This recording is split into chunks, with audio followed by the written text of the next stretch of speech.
Atos capítulo 13.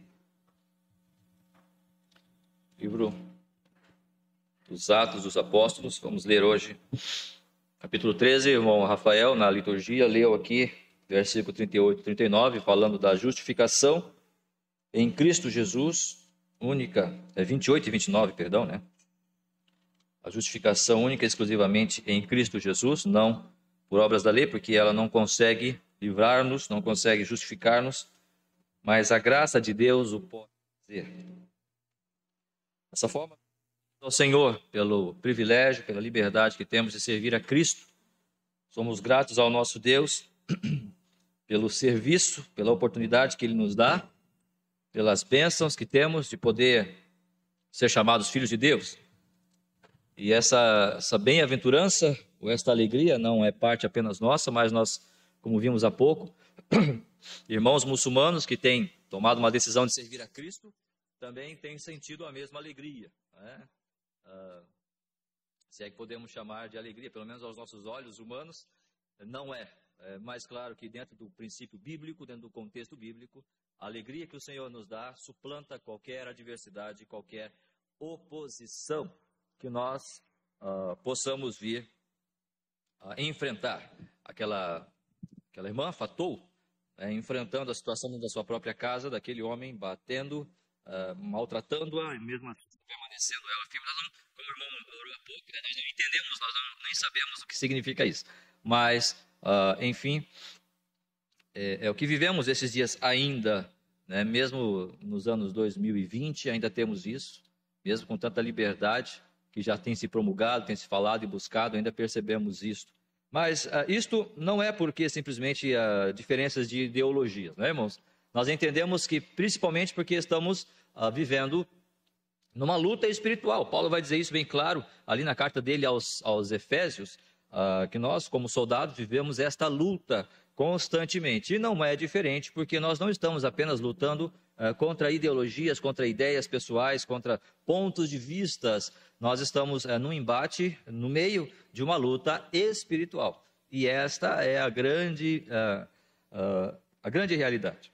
E se nós não nos atemos para isso, realmente nós vamos ficar um pouco perdidos em toda esta luta. Mas louvamos ao Senhor, porque mesmo em meio a tantas adversidades, o Senhor nos dá a vitória em Cristo Jesus. Talvez não percebamos, talvez não estamos percebendo isso, talvez não consigamos dimensionar, mensurar tudo o que Deus está fazendo nas nossas vidas. É só o fato de nós estarmos aqui hoje, irmãos. Preste atenção, a sociedade na qual nós vivemos, no mundo no qual nós vivemos, e vamos falar um pouquinho disso daqui a pouco, se nós dependêssemos apenas de ideologia, apenas de ponto de vista humano, nós não estaríamos mais aqui. A igreja, como eu posso dizer, sem ser herético, né, é uma instituição falida, ok?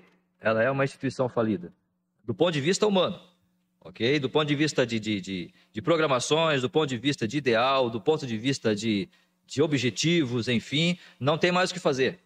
Não tem mais o que possamos fazer para animar, para motivar, a não ser, claro, que nós saiamos da palavra e consigamos fazer shows, né, e luzinhas, e dancinhas, e coreografias. Aí a gente consegue motivar a carne, não é, de alguns, então façamos ali um grupo. Mas a Bíblia ou a igreja, dentro daquilo que o Senhor Jesus Cristo propôs, de sentarmos, estudarmos, de orarmos, isso aí, do ponto de vista humano, ok, nós não conseguimos fazer. Isso já foi, quer dizer, nunca conseguimos fazer, né? Foi Cristo mesmo quem promoveu, Ele mesmo quem edificou, quem inaugurou a sua igreja, e sempre ela está sendo motivada e dirigida pelo próprio Espírito Santo, não por nós. Sabe por quê? Porque ela sempre teve oposição, e essa oposição não é meramente, como temos dito, ideológica.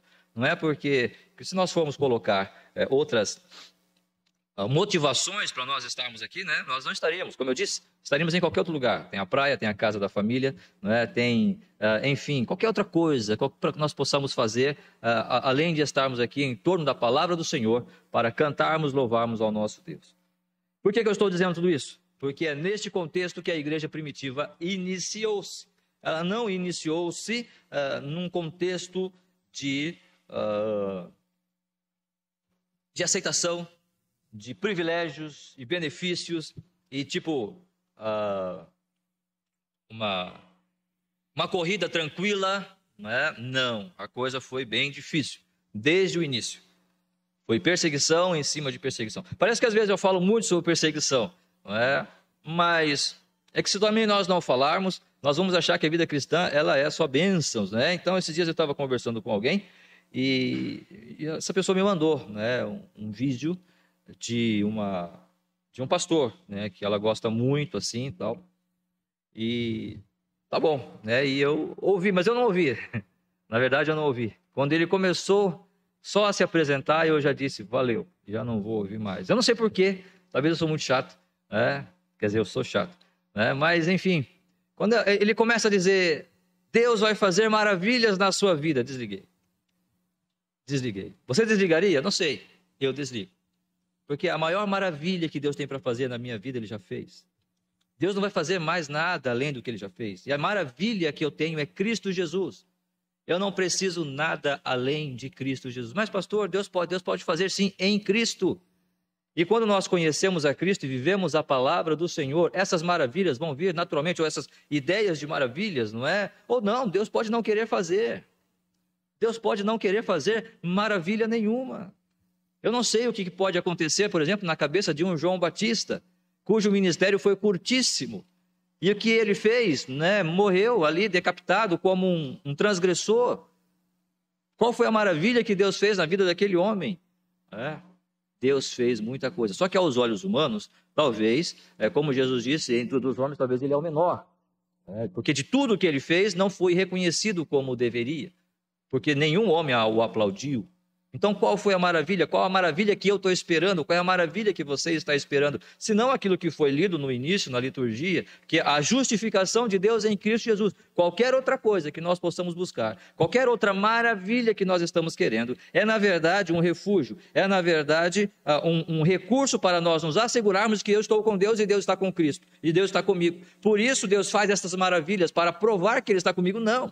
Cristo já provou que está comigo, Deus já provou que me ama, quando enviou o seu Filho, e basta eu me dobrar a esta verdade e aceitar o Senhor Jesus Cristo como Salvador. Esta é a maravilha que eu preciso, porque se hoje eu vier a perder a minha vida, eu estou com Cristo. Esta é a maior coisa que Deus pode fazer na minha vida e na sua vida. Agora, não esperem que essas situações ou esse nosso caminhar na nossa vida cristã não vá acontecer oposições, porque haverão de ter essas oposições. E eu quero convidar os irmãos então a abrir o livro de Atos dos Apóstolos, capítulo 13. Vamos ler do verso 1 até o verso 12.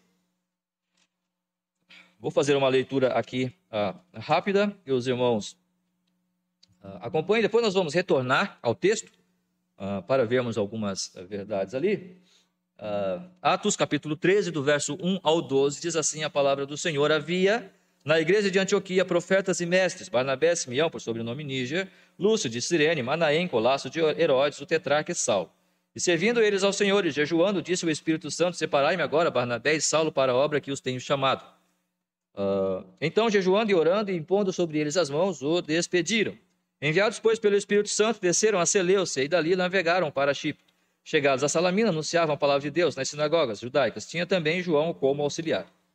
Havendo atravessado toda a ilha de Pafos, encontraram certos judeus mágico, toda a ilha até Pafos, encontraram certo judeu mágico, falso profeta, de nome Bar Jesus, o qual estava com o procônsul Sérgio Paulo, que era homem inteligente, este tendo chamado Barnabé e Saulo, diligenciava para ouvir a palavra de Deus, mas opunha-se-lhes Elimas, o mágico, porque assim se interpreta o seu nome.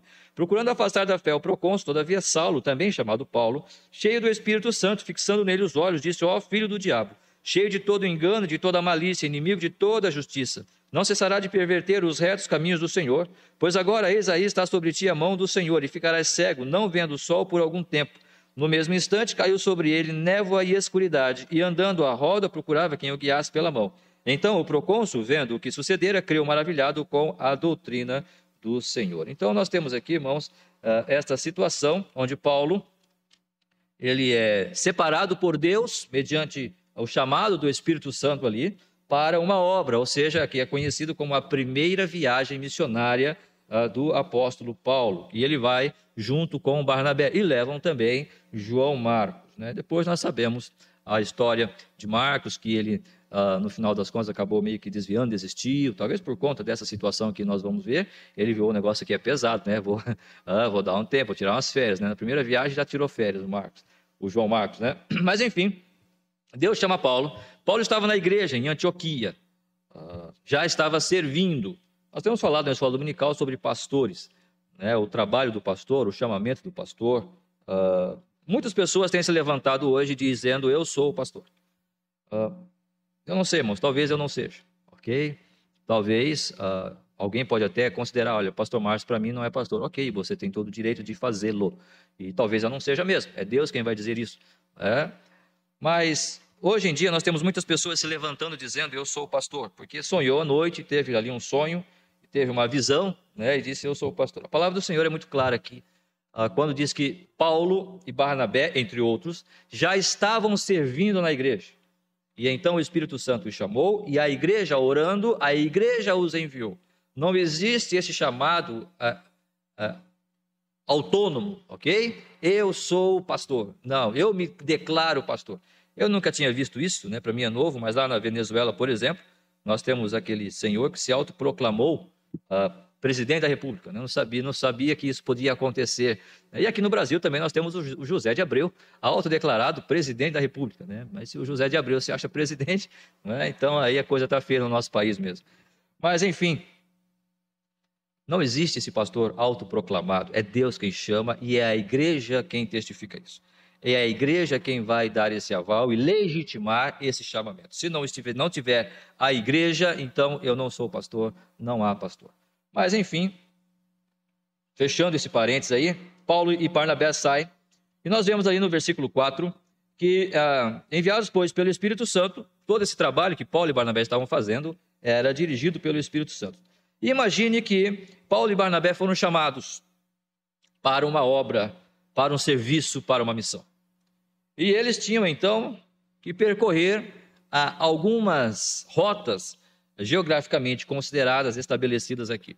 Imagine que Paulo ou Barnabé é você ou sou eu. Assim como Paulo e Barnabé foram chamados, nós também o fomos. Assim como Paulo e Barnabé foram chamados pelo Espírito Santo, nós, eu, você, também fomos chamados. Um dia o Espírito Santo falou ao seu coração e disse, vem para cá. E o Senhor Jesus Cristo falou, não é? Manso e suave, Jesus convidando. Nós acabamos de cantar. E então ele convidou você. E ele disse, olha, eu quero que você me siga. E na jornada desta vida, tem algumas direções pelas quais eu quero que você vá. E então, Paulo e Barnabé, enviados pelo Espírito Santo, desceram a Seleucia. E se você pegar ali no mapa, né, do Oriente Médio, você vai perceber bem esses mapas ali. Talvez no final da sua Bíblia você vai ter a primeira viagem missionária de Paulo, e você vai ver bem o percurso que Paulo fez. Né? Desceram a Seleucia e dali navegaram para Chipre. Chegaram a Salamina, já em Chipre, anunciava, e também atravessando, versículo 6, atravessando toda a ilha de Pafos, atravessando toda a ilha até Pafos, ou seja, esse foi o trajeto da primeira viagem de Paulo e Barnabé. Então, tinha um traçado, tinha umas coordenadas que Paulo, pelo Espírito Santo, tinha que seguir.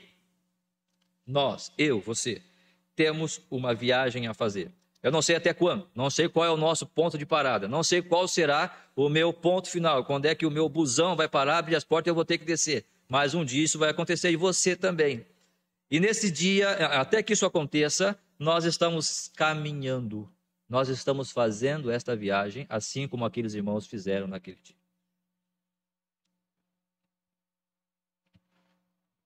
Agora, não esquentemos a cabeça.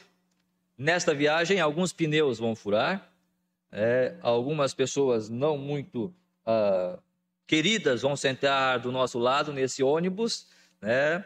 O motorista, não sei, talvez pode ser, né, entrar por alguns atalhos, algumas ruas um pouco esburacadas, e aí vai balançar um pouquinho. Eu gosto muito de pegar aqui aquela avenida que sai da 470 para ir para o centro, né? Oi? Via Expressa? Ok. Então, um pouquinho antes do radar ali tem uma, né?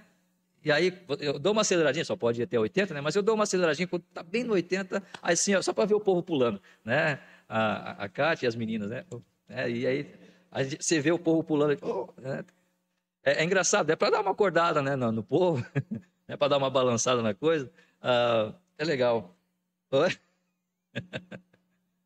Oi? Não é normal? Não?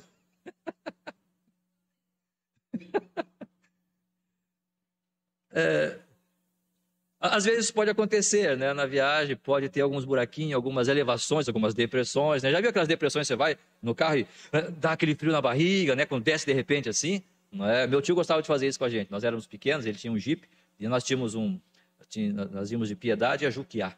E aí nós tinha uma estrada ali que dava uma subidinha e daqui a pouco descia. E aí, né, dava aquele frio na barriga, né?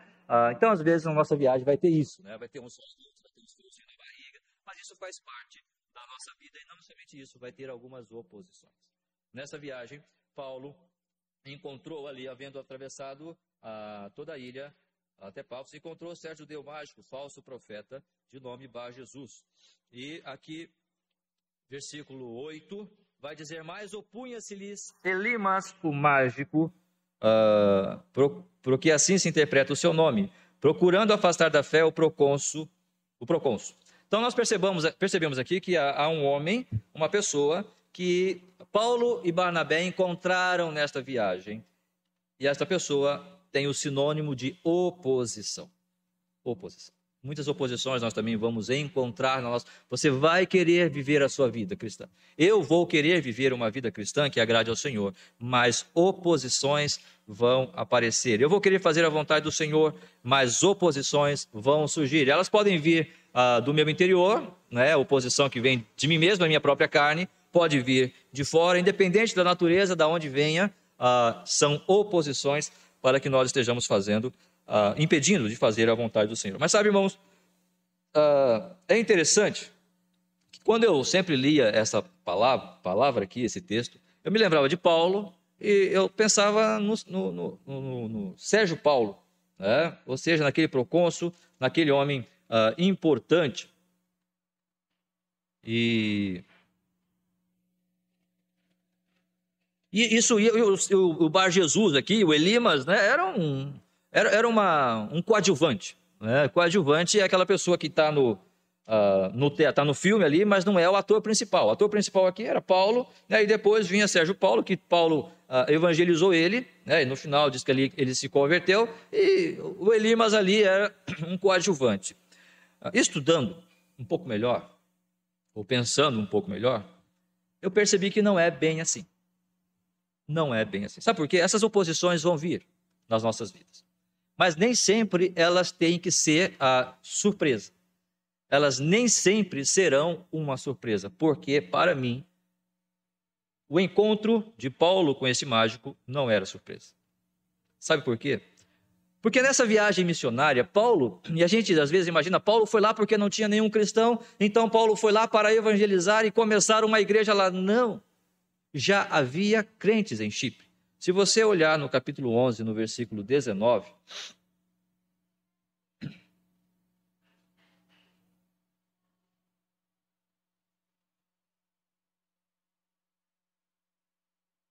percebam que então os que foram dispersos por causa da tribulação que sobreveio a Estevão se espalharam até a Fenícia, Chipre e Antioquia, não anunciando a ninguém a palavra, senão somente aos judeus.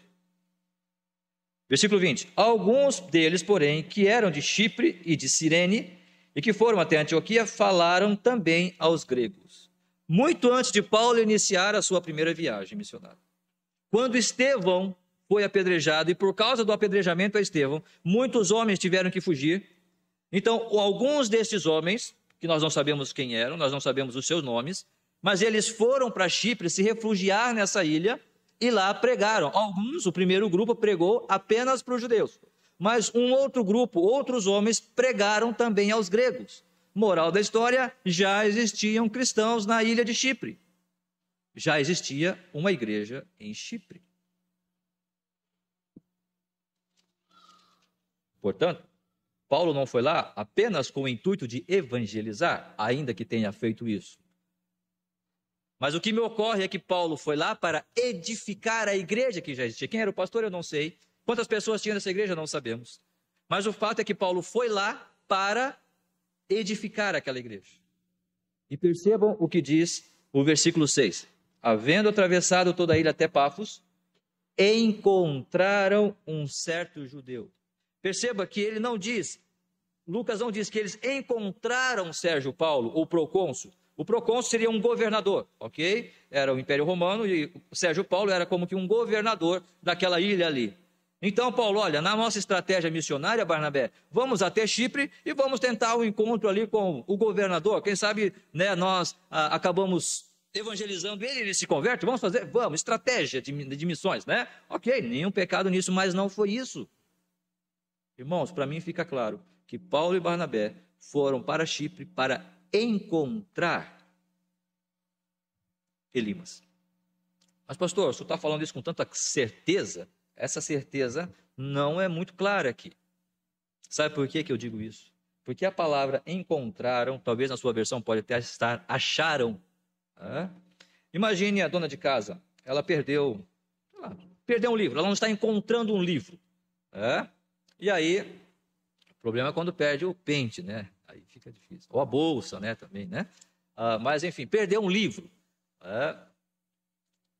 E ela, depois eu acho, eu vou limpar a casa. E enquanto ela limpa a casa, no momento depois, ela acabou achando enquanto estava limpando a casa, mas ela não limpou a casa, né? Não foi fazer a limpeza da casa pensando em encontrar o livro, ok? Ela foi, depois eu acho, e foi fazer as tarefas da casa e encontrou o livro. Ocasionalmente encontrou o livro. Outra coisa é, eu perdi o meu livro. Eu vou fazer uma limpeza na casa para ver se eu encontro o livro. É diferente. Você vai fazer aquela tarefa objetivando encontrar aquele objeto perdido. A palavra encontraram aqui é a palavra eurisco.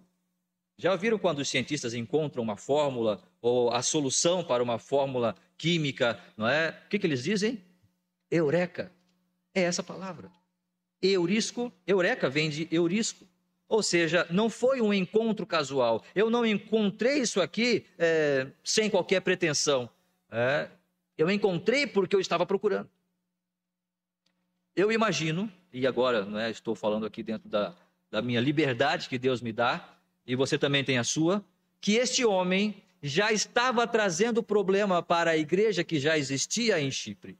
E Paulo, dirigido pelo Espírito Santo, foi até lá e disse, olha, eu vim aqui para tratar contigo. Por isso que eles encontraram esse mágico, porque eles foram lá para isso.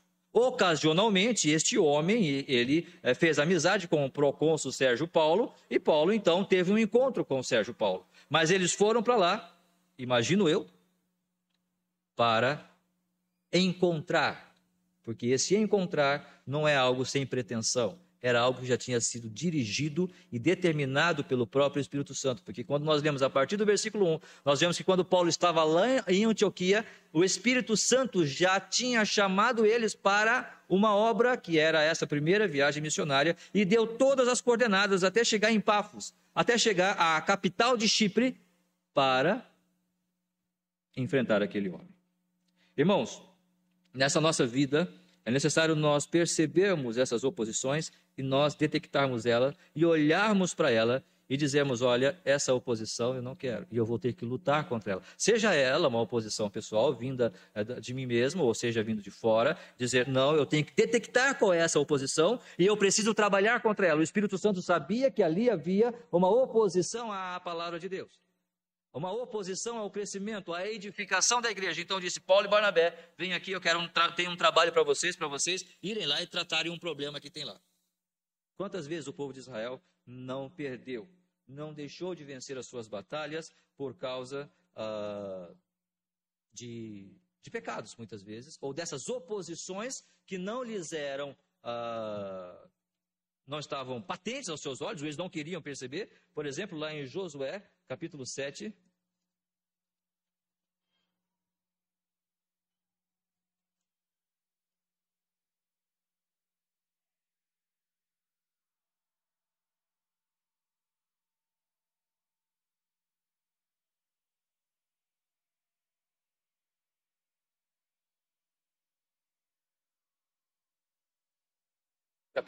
versículo 1, prevaricaram os filhos de Israel nas coisas condenadas, porque, versículo 1, né? Porque Acã, filho de Carme, filho de Zabide, filho de Zera, da tribo de Judá, tomou das coisas condenadas. A ira do Senhor se acendeu contra os filhos de Israel.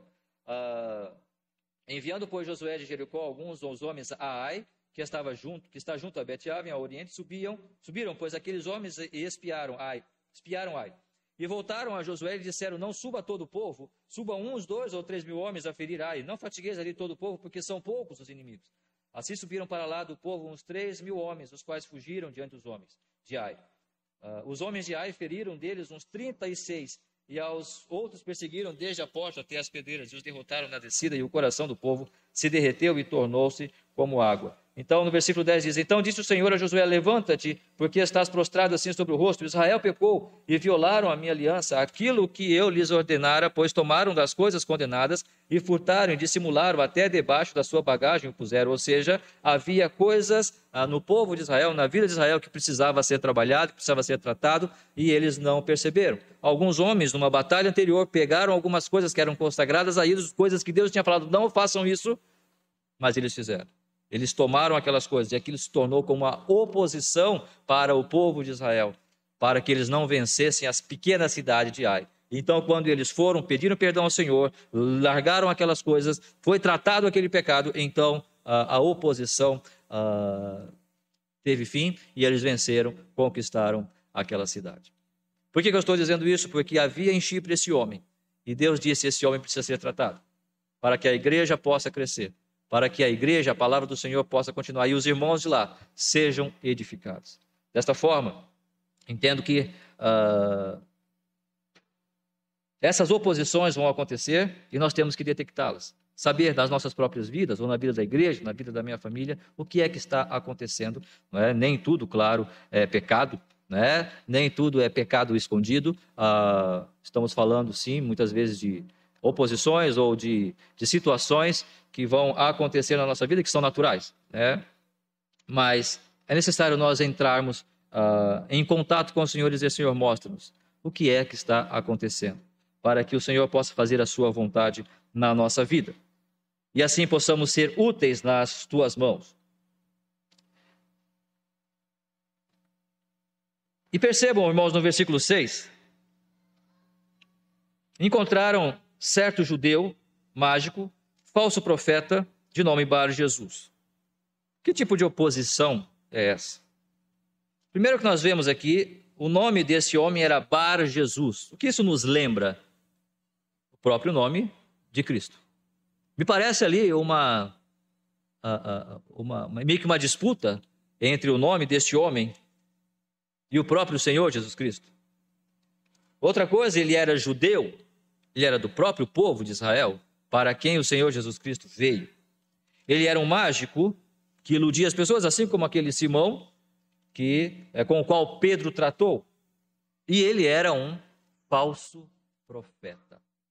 Todas estas coisas juntas nos mostram que este homem, ele era judeu, tinha um nome, Bar-Jesus, que significa filho de salvação. O seu nome era muito bonito.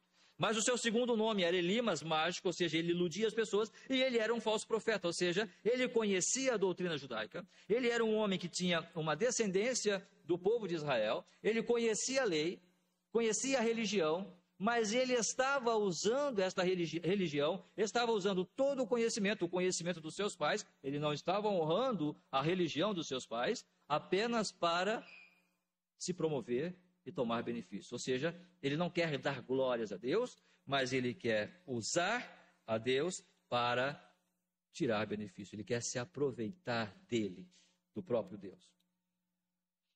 Onde é que nós vemos isso, irmãos? Primeiro, na nossa própria vida. Nós temos uma dificuldade, muitas vezes, de darmos glórias a Deus. Como é gostoso nós sermos glorificados, elogiados, sermos colocados num patamar elevado. Mas nós podemos ver isso na própria sociedade na qual nós vivemos, e vai nos ensinando, na própria igreja, no círculo evangélico de hoje, onde podemos perceber que Deus muitas vezes está mais fora do que dentro da igreja mesmo. Tem coisas que nós podemos fazer, mas tem coisas que nós não podemos fazer. Há lutas que nós temos que lutar, e Deus nos dá essas capacidades de lutar. Mas há lutas que nós não podemos fazer e só Deus pode realizar. Paulo está aqui lutando contra esse mágico que está se opondo à palavra do Senhor. Mas se nós voltarmos um pouquinho, no capítulo 12, no versículo 20, Herodes, depois de ter vivido a experiência de Pedro ter se libertado da prisão, ele volta para Cesareia, que é a sua casa, e ele fica lá. E depois de um dia onde ele ia se apresentar ao povo, ele começa a falar ali uma certa liturgia, algumas palavras bonitas, e diz ali, versículo 22 do capítulo 12, e o povo clamava, é a voz de um Deus e não de homem. No mesmo instante, um anjo do Senhor o feriu por ele não haver dado glória a Deus e comida de vermes expirou. A minha pergunta é por que Deus não mandou um apóstolo lá para falar com Herodes, olhar também nos olhos de Herodes, escuta, você não deu glória a Deus, agora você vai morrer, né, de vermes, você vai morrer comidos por vermes. Não sei. A sugestão que fica para mim é o seguinte, tem coisas que só Deus pode fazer. Tem coisas que Deus nos envia para fazer. Tem coisas na minha vida que só eu posso tratar. Tem coisas na sua vida que só você pode tratar. Tem coisas que somente Deus pode fazer isso. É somente a graça dele, esperando o tempo dele, o trabalho dele, do próprio Espírito Santo nas nossas vidas, para que essas coisas possam ser tratadas. A grande questão é, eu estou conseguindo detectar isso, essas oposições, sejam pessoais, internas ou externas, para que eu faça a vontade do Senhor na minha vida? É isso que nós precisamos compreender nas nossas vidas. Portanto, este homem, Bar Jesus, Elimas, mágico, judeu, falso profeta, ele usava a religião simplesmente para se beneficiar dela. Onde é que nós encontramos isso? Onde é que nós encontramos essas oposições, como temos falado? Internamente ou externamente? Mas percebam, onde é que estava este homem? Com quem este homem estava? Estava com Sérgio Paulo, governador de Chipre, governador daquela região. Logo, era um homem benquisto, era um homem de renome, era um homem considerado na sociedade na qual ele vivia. E Paulo vem da onde? Capítulo 13, versículo 1. Havia na igreja de Antioquia profetas e mestres. Irmãos, nada contra nós termos um diploma, é até saudável, é salutar, academicamente positivo. E na nossa vida cristã também, termos um diploma hoje não é nada que possamos excluir. O que não podemos é pensar que o diploma que nós recebemos, reconhecido pela sociedade, vai nos dar a garantia de que nós realmente estamos fazendo a vontade de Deus ou que estamos sendo, de fato, efetivos na obra do Senhor. Paulo não tinha diploma nenhum, mas na igreja de Cristo ele era mestre. E é isto que fez a diferença. É isto que fazia a diferença na vida de Paulo e Barnabé. O fato do trabalho, da vida deles, na dependência de Deus, na dependência do Espírito Santo. Irmãos, temos muitos homens que pela nossa sociedade são reconhecidos como doutores, como mestres, PhDs e por aí vai, mas têm falado tantas heresias, têm trazido tantas ideias errôneas à igreja de Deus, têm desviado muitas pessoas da verdadeira fé, têm desviado muitas pessoas da gravidade do pecado, dizendo que talvez o inferno não é literal, dizendo que o pecado, na verdade, não ofende tanto a Deus, afinal de contas, o mal é inerente a nós. Então nós temos que nos acostumar com isso e que não temos que trabalhar contra isso. Esta oposição ao evangelho da glória de Deus, ela é muito patente nos dias de hoje. E tudo por quê? Porque muitas pessoas que são consideradas, de fato, mestres ou doutores, têm se levantado, porque são aclamados pela sociedade. Esses dias eu estava ouvindo alguém falar, irmãos, e alguém disse, a igreja ainda não está preparada para as mudanças do novo tempo. A igreja ainda não está preparada para as mudanças do novo tempo. E sabe do que ele estava falando? Ele estava falando do ministério feminino. Do fato de que Deus está colocando mulheres para dirigir a igreja de Deus. E ele falava com toda a ênfase, e ela é uma pastora, e ela é uma pastora, e ela é uma mestre, como que se o fato dela ser mestre em teologia, dava-lhe as condições ou toda a autoridade para ela de fato ser pastora. Irmãos, ela pode ser mestre, pode ser doutora, pode ser, enfim, pós-doutora, isso não quer dizer nada. Eu posso ser doutor, pós-doutor, isso não quer dizer nada. No que diz respeito àquilo que Deus tem estabelecido para a sua igreja, como eu estou? Se eu não consigo perceber as coisas primeiras da fé cristã, as coisas básicas da fé cristã, Quantas dificuldades, irmãos, nós temos hoje, muitas vezes, para trazer pessoas para se reunir, para ouvir. Sabe por quê? Porque eu preciso brilhar. Eu preciso chegar na igreja, eu preciso brilhar. Eu preciso ser aquele que estou falando. Eu preciso ser aquele para quem todos estão vendo. Nada contra ministérios que nós tenhamos na igreja. Nós temos ministério de estudos, aqueles que dão estudos, aqueles que pregam, aqueles que estão no louvor, aqueles, enfim, que estão... Mas quando o meu propósito é só este, aí começa um problema em oposição ao próprio Evangelho. Porque o Evangelho de Cristo Jesus é simplicidade. É eu sentar, ouvir aquela palavra e então que Deus me abençoe a praticá-la no meu dia a dia. Portanto, nós estamos vendo isto no nosso... E podemos ver outras coisas, não é? Que possamos conversar e pensar a respeito dos nossos dias que estão acontecendo. E de onde procedem tais oposições? Como nós temos falado, podem vir de forma interna. João capítulo 2, 25, o Senhor Jesus Cristo vai dizer, João vai dizer que o Senhor Jesus sabia qual era a natureza humana. Jesus não se confiava a nenhum deles porque Jesus sabia o que era a natureza humana. Então nós sabemos o que nós somos também. Nós sabemos dessa nossa dificuldade de dar glória a Deus, como vimos ali na vida de Herodes, e Deus o tratou. E nós precisamos da graça do Senhor para trabalharmos isso, colocarmos isso aos pés do Senhor. Mas é mais do que isso. É muito mais do que isso. Essas oposições, quando surgem na nossa vida, na vida da igreja, é muito importante que nós entendamos que é muito mais do que simplesmente ideologia. É muito mais do que ponto de vista. Olha só as características que Paulo dá a este Elimas Bar Jesus.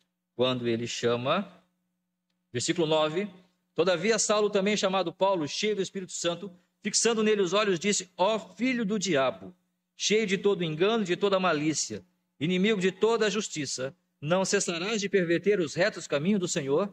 Percebam ali, irmãos, algumas características daquele homem. Primeiro, Paulo chama ele de filho do diabo. Não sei como é que está aí na sua versão, mas filho do diabo, cheio de engano e malícia, inimigo da justiça e que perverte os caminhos do Senhor. Irmãos, Bar Jesus, falso profeta, filho do diabo, cheio de engano e malícia. Eu queria convidar você aí para 1 Tessalonicenses, capítulo 2, versículo 4. 1 Tessalonicenses, capítulo 2, versículo 4.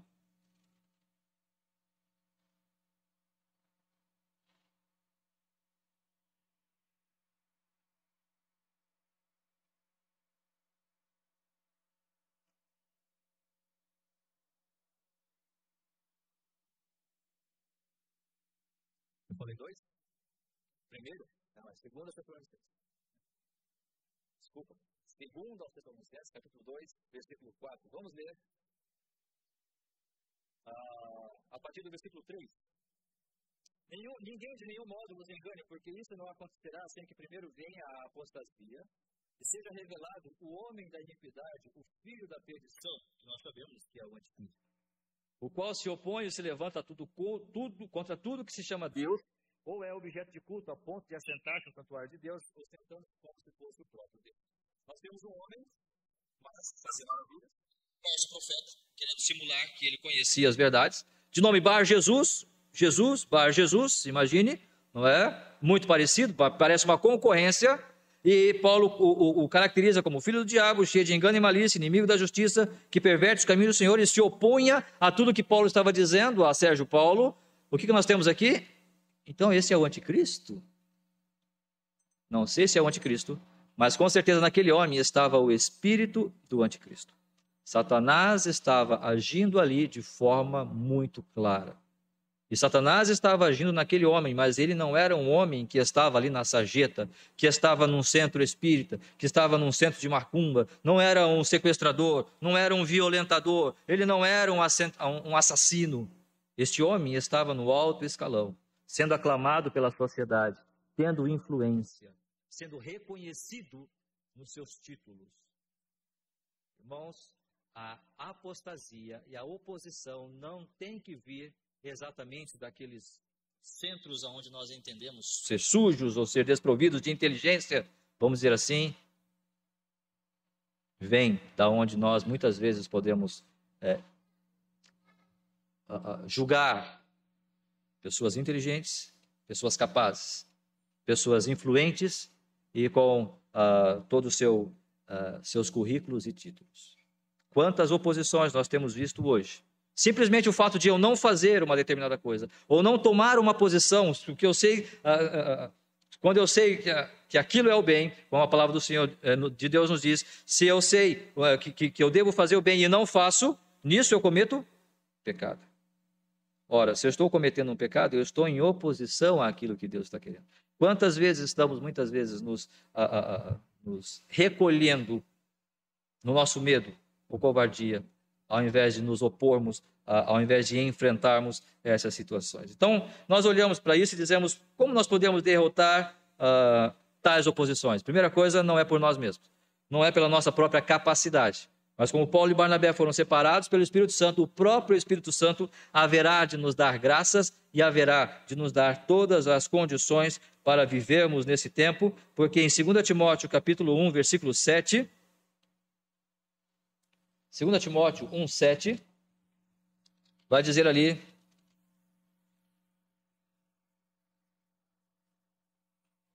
porque Deus não nos tem dado o espírito de covardia, mas de poder, de amor e de moderação. Nós não podemos olhar para isso e simplesmente nos calarmos. Precisamos entender que nós fomos chamados pela graça de Deus, assim como Paulo e Barnabé foram, para a nossa viagem, para a nossa trajetória aqui nessa terra. Assim como Paulo e Barnabé foram para a sua primeira viagem missionária, separados pela graça de Deus, nós também o fomos. E o Espírito Santo está em mim, está em você. E esse Espírito Santo, ele não é um espírito de covardia, mas de poder, de fé, de moderação também. Mas não para nós nos acovardarmos diante das oposições. E em Lucas 21, 15, para nós terminarmos, vai dizer o seguinte. Lucas 21, 15.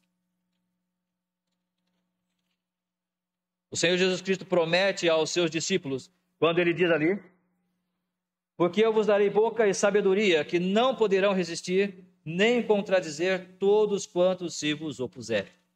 Percebam que o próprio Senhor Jesus Cristo está dizendo: olha, Márcio, olha, Denis, olha, Roger, eu estou dando para vocês, olha, irmãs, eu estou dando para vocês boca e sabedoria, para que vocês possam falar a todos aqueles que se opuserem à palavra de Deus, ao trabalho que eu tenho colocado para vocês, à missão que eu tenho dado para vocês, enquanto aqui nesta terra vocês estiverem.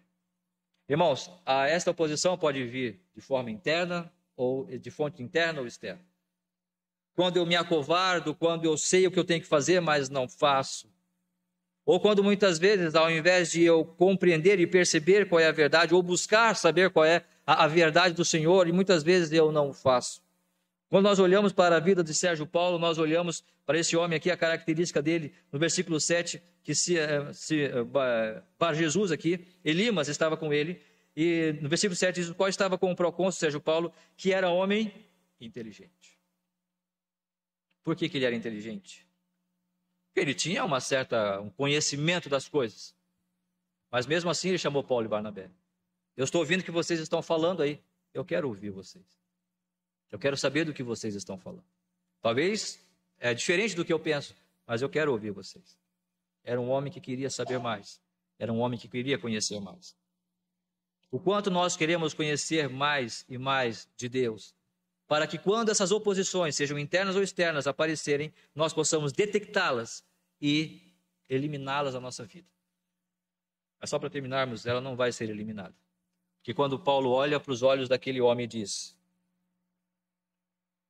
todas aquelas palavras para ele, e no versículo 11 ele diz: pois agora eis aí está sobre ti a mão do Senhor, e ficarás cego, não vendo o sol por algum tempo. Perceba que Paulo vai dizer: por algum tempo. Aquela oposição passou por algum tempo, mas outras virão. Elimas iria ficar cego por algum tempo. Qual foi o futuro dele? Se converteu? Não sei. Mas por aquele momento, ele ficou cego.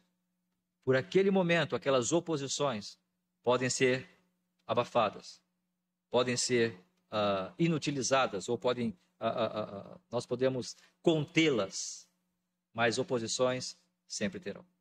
Mas, irmãos, quando nós detectamos essas oposições, confiamos na graça do Senhor e no Espírito do Senhor para nos dirigir à nossa vida, como pessoas inteligentes que somos também, procurarmos conhecer mais do Senhor e obedecermos a sua voz.